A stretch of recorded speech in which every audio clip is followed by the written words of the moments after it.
पापा न्याय करो, योगी पापा न्याय करो, शिक्षा मंत्री न्याय करो। सारे मतलब अपनी जिंदगी बिताए, कितने दिन तक हमारे माँ बाप हमको ऐसे छोड़े। घर से निकलते हैं तो पास पड़ोस वाले भी ताना देते हैं।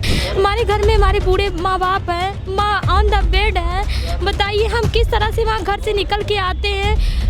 लोग मोहल्ले वाले रिश्तेदार से ताने देते हैं, लेकिन इतनी हमारी दयनीय स्थिति हो गई कि अभी तक हमको न्याय नहीं मिला है। मैं वादा कर रही हूँ इस योगी सरकार से कि जब तक हमारा हक और अधिकार हमको नहीं दे दिया जाता, मैं इसी तरीके से लड़ती रहूँगी। बैठे रहेंगे मैम, बच्चों को छोड़ के घर पे, अगर ज़रूरत पड़ी तो बच्चों को भी लेके आएंगे, लेकिन अपना हक अधिकार इनसे छीन कर लेंगे जरूर। मैं तो कहना चाहता हूँ आपके चैनल के माध्यम से, ये शिक्षा मंत्री नहीं, ये पंगु शिक्षा मंत्री है। हमारी आवाज़ नहीं सुनता है, हमारे बहनों बेटियों को लाठियों से पिटवाने का काम करता है। इसको शिक्षा का स भी नहीं पता है। मैं बड़ी जिम्मेदारी से कहना चाहता हूँ, मुझे पता के बाद कहने मेरे खिलाफ कुछ हो सकता है, तो मैं नौकरी भी ना कर पाऊँ, लेकिन कहने के लिए मैं मजबूर हूँ। पुलिस के दम पर गुंडागर्दी नहीं चलेगी, नहीं चलेगी।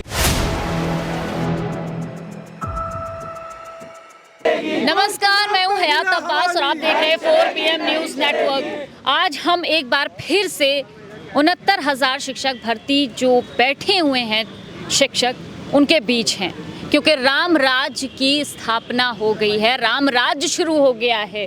और राम राज्य में क्या, राम राज्य में नौकरी का जो वादा किया था वो पूरा हुआ है? क्योंकि आज भी इसी तरह दर भटकते रहते हैं और आज भी ये लोग रोड पर बैठे हुए हैं। बात कर लेते हैं। सर, राम राज्य तो शुरू हो गया, नौकरी का वादा था, मिली या इसी तरह सड़क? ऐसा ही देखिए, भटक रहे हैं हम लोग।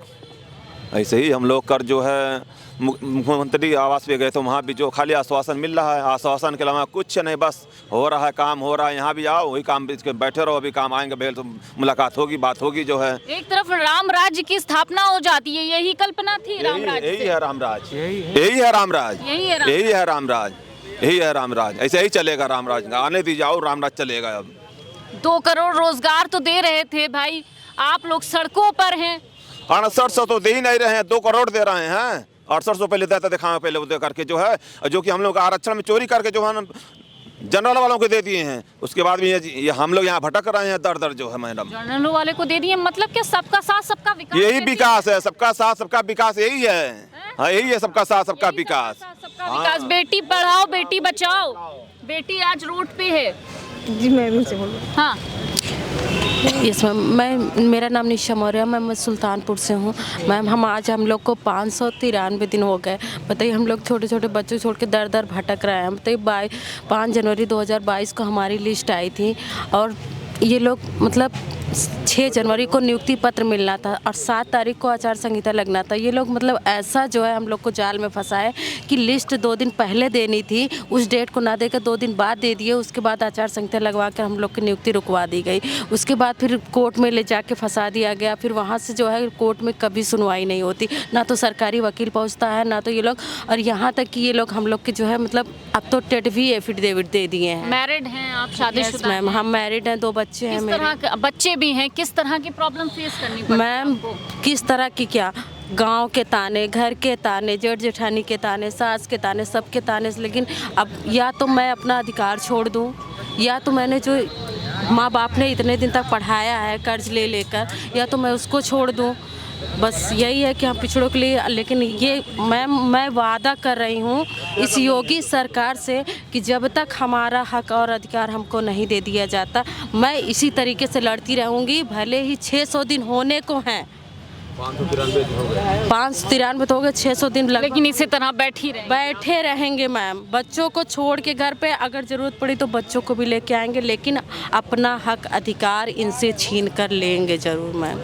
सबका साथ सबका विकास कहने वाली सरकार, बेटी बचाओ बेटी पढ़ाओ, आज बेटियां रोड पर हैं, सड़क पर हैं। कहाँ से आई आप? जी मैं महोबा से आई हूँ, अंजना नाम है मेरा।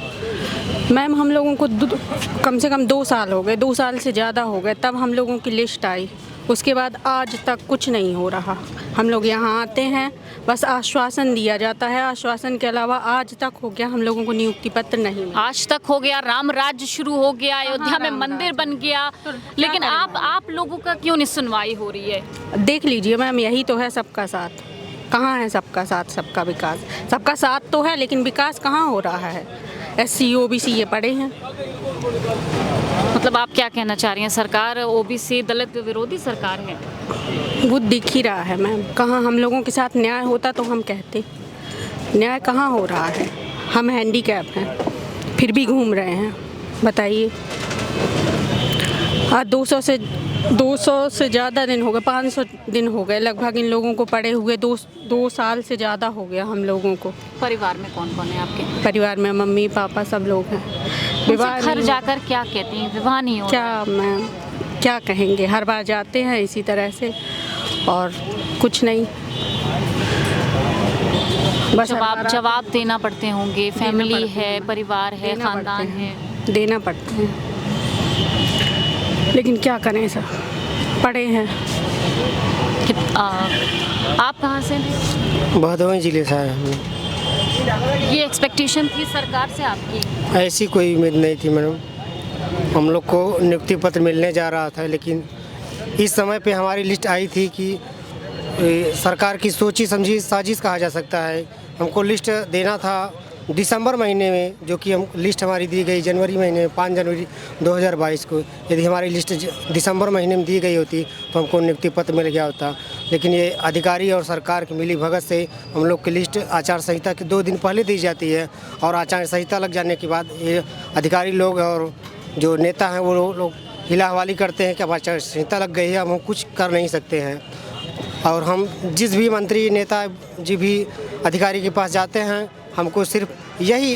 कितने साल हो गए इस तरह से भटकते भटकते? 593 दिन मैडम आज हो गए हैं। 593 दिन हो गए के बाद ये हाल है मैम। मैम आपका कहाँ से? मेरा नाम अर्चना शर्मा है, मैं अयोध्या से हूँ मैम। अच्छा मैम, हम बहुत गरीब परिवार से आते हैं। अयोध्या से हैं, राम राज्य शुरू हो गया है, क्या सोचा था आपने? सोचा था तो बहुत कुछ था कि जो हमारी लिस्ट आई है, जो माननीय योगी जी ने माना है कि हमारे साथ आरक्षण का घोटाला हुआ है मैम, और NCBC ने भी माना है कि हमारे साथ गलत हुआ है। उन्होंने मान के हमारी लिस्ट निकाली, और उसके बाद भी आज हमारे 593 दिन हो रहे हैं और भूख हड़ताल के 36 दिन हो रहे हैं। हमारे भाई बहन भूख हड़ताल पे बैठे हुए हैं, लेकिन मैम हम लोग को न्याय नहीं मिल रहा है। अयोध्या की बेटी जो यहाँ लखनऊ की सड़कों पर संघर्ष कर रही है, मतलब हम माननीय योगी जी से ये पूछना चाहते कि हम उनके बच्चे नहीं हैं, उनको हमारा दर्द नहीं दिख रहा है। हम क्या मांग रहे हैं उनसे? केवल अपना हक अधिकारी तो मांग रहे हैं, और क्या मांग रहे हैं उनसे?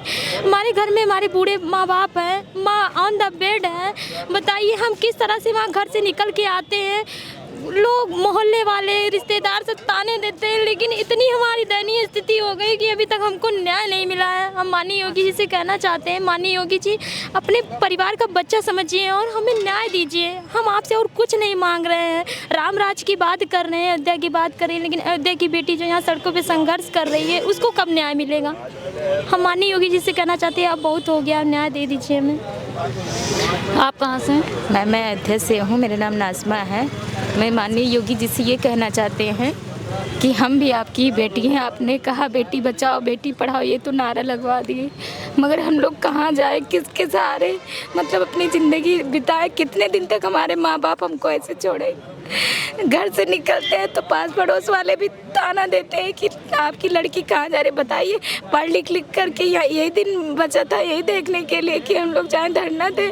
बेसिक के अधिकारी लोग हमारे साथ गलत किए हैं, हम लोग के साथ हमारा आरक्षण घोटाला किए, जनरल वालों को नियुक्ति दे दिए हैं, मगर हम लोग के साथ न्याय नहीं किया जा रहा है। मैं बस योगी जी से हाथ जोड़कर रिक्वेस्ट करते हैं कि योगी जी हमारे साथ न्याय करिए। अब इतनी हिम्मत नहीं बची है कि हम लोग सड़क पर दर दर भटके, बस न्याय करिए, बस यही रिक्वेस्ट है मैम। आप कहाँ से मैडम?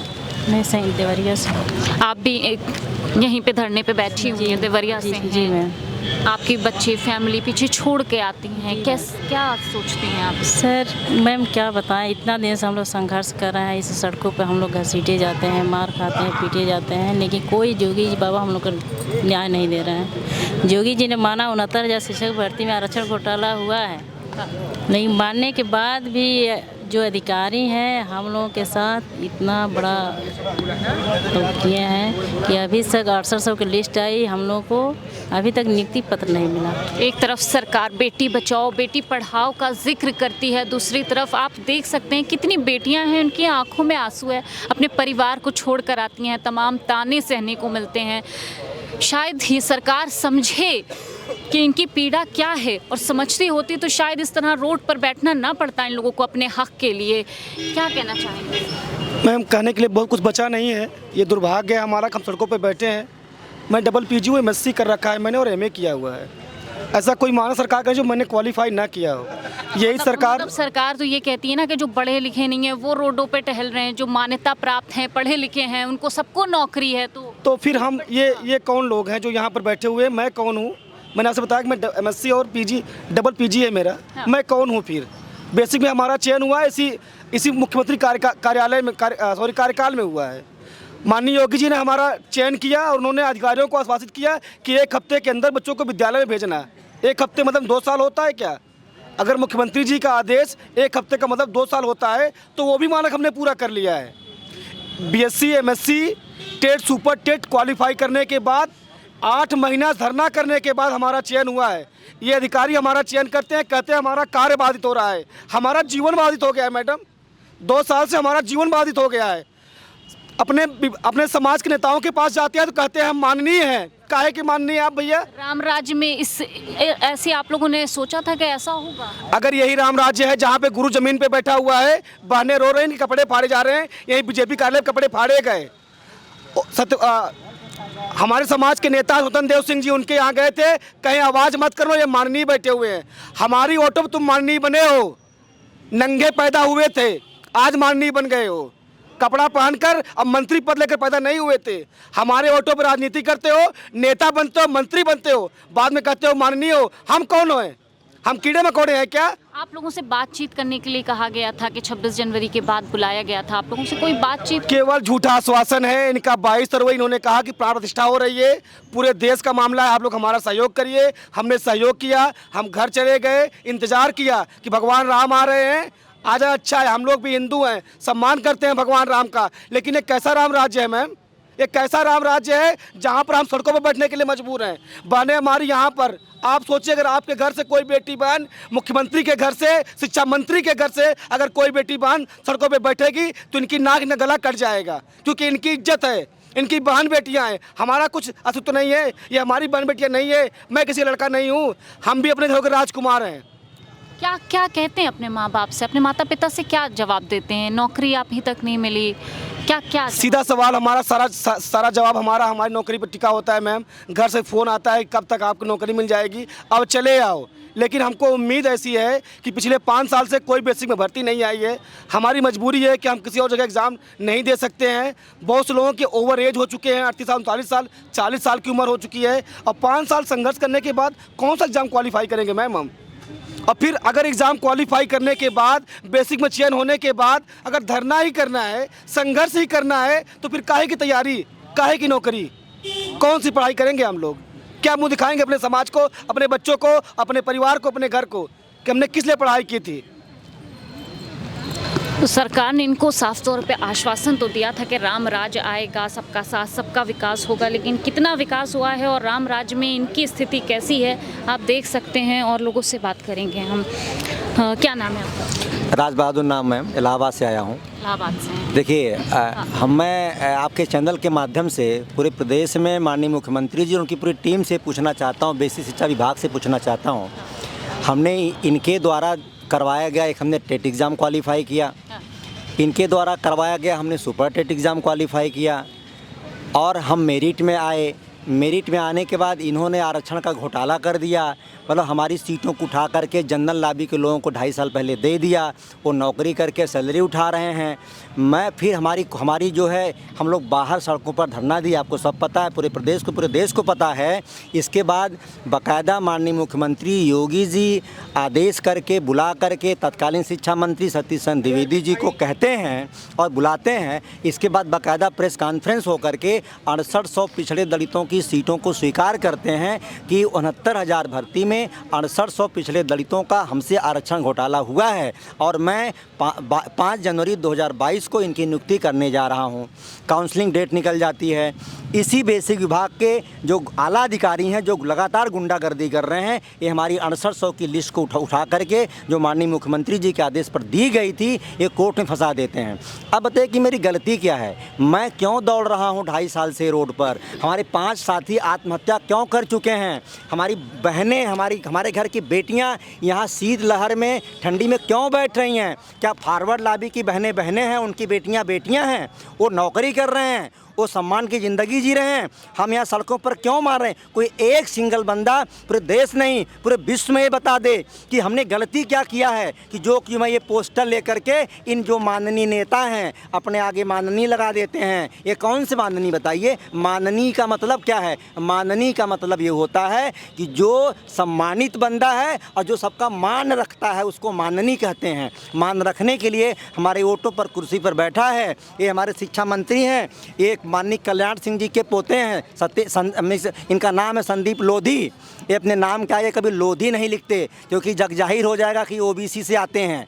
दुनिया जानती है कि आदरणीय कल्याण सिंह जी कैसे शख्सियत थे। ये उनके पोते हैं, उनके माननीय कल्याण सिंह जी के काबिलियत के बल पर इनको शिक्षा मंत्री बैठा दिया गया है। मैं तो कहना चाहता हूँ आपके चैनल के माध्यम से, ये शिक्षा मंत्री नहीं, ये पंगु शिक्षा मंत्री है। हमारी आवाज़ नहीं सुनता है, हमारे बहनों बेटियों को लाठियों से पिटवाने का काम करता है। इसको शिक्षा का स भी नहीं पता है। मैं बड़ी जिम्मेदारी से कहना चाहता हूँ, मुझे पता कि बात कहने मेरे खिलाफ कुछ हो सकता है, हो सकता है मैं नौकरी भी ना कर पाऊँ, लेकिन कहने के लिए मैं मजबूर हूँ कि हमारे शिक्षा मंत्री संदीप लोधी को शिक्षा का स भी नहीं पता है। आज तक हमारे पक्ष में एक अक्षर नहीं बोल पाया। वो बंदा कैसा शिक्षा मंत्री है कि अपने माननीय मुख्यमंत्री से हमारी बात नहीं रख पा रहा है। हम 2.5 साल से सड़कों पर घूम रहे हैं, दौड़ रहे हैं, भाग रहे हैं। आज आप लोग यहाँ हैं, आज क्या आश्वासन दिया गया है? आज हमें हमेशा की तरह से एक जुमला फिर दिया गया है। हमारी ये मांग थी कि आज हम लोग यहाँ पे बेसिक शिक्षा प्रमुख सचिव से मिलने आए हैं। हमें 3 बजे का समय दिया गया है माननीय प्रशासन के द्वारा प्रमुख सचिव जी से मिलवाने का। हमको पहले कहा गया कि हम सचिव से मिल लें जो बघेल सर हैं, लेकिन हमारे सारे साथी बघेल सर से कतई नहीं मिलना चाहते क्योंकि बघेल सर ही मतलब क्या मैं कहूँ, कहना नहीं चाहता उनके बारे में। हम लोग प्रमुख सचिव से मिलना चाह रहे थे, उनके लिए मैं 3 बजे का समय दिया गया। अगर 3 बजे हमारी मुलाकात उनसे नहीं होती है, 2.5 साल की तरह अगर हमको गुमराह किया गया है, अगर फिर से किया जाता है आज हम लोग यहीं पर रात भर यहीं सड़कों पर बैठेंगे, इसी जो कार्यालय पर बैठेंगे बेसिक शिक्षा के, और यहीं पर अपनी जब तक नियुक्ति नहीं मिलेगी हम लोग यहाँ से हटने वाले आज नहीं। मेरा नाम आसमीन बानो है, मैं बनारस से आई हूँ। माननीय मुख्यमंत्री जी जो हैं वो शायद उनके बच्चे नहीं हैं, इसलिए हम लोग के कष्टों को सुन नहीं पा रहे हैं कि हम लोग छोटे छोटे बच्चे छोड़कर 1.5 साल 2 साल का बेटा है मेरा, उसको घर पे छोड़ पे आते हैं। यहाँ पर हम आते हैं, जब 2 दिन 1 दिन रहते हैं, उसके बाद हम चले जाते हैं। मेरे बूढ़े बाप हैं जो 60-65 साल के हैं और वो मेरी जगह वहीं इको गार्डन में बैठकर धरना देते हैं। क्या उनको हम लोग का कष्ट दिखाई नहीं देता है? अगर शायद उनके बच्चे होते तो शायद हम लोग के कष्टों को वो भी सुन सकते हैं, क्योंकि वो भी हमारे पिता समान हैं। तो मैं माननीय मुख्यमंत्री से और बेसिक शिक्षा अधिकारी से कहना चाहूँगी कि हमारे कष्टों को सुनिए और हमारे कष्टों को महसूस करिए और अपने बच्चों की तरह हमारे अधिकार को हमको दीजिए। बिल्कुल, अपने अधिकार के लिए तमाम यहाँ पर जितने भी शिक्षक हैं मौजूद हैं और फिर से एक बार इनको आश्वासन दिया गया है। फिलहाल देखना ये होगा कि नए राम राज्य जो लाया गया है और सबका साथ सबका विकास कहने वाली सरकार अब इनको क्या जुमला देती है या कुछ इनके लिए करती भी है। वीडियो जर्नलिस्ट सुमित कुमार के साथ मैं हयात अब्बास, OPM न्यूज़ नेटवर्क।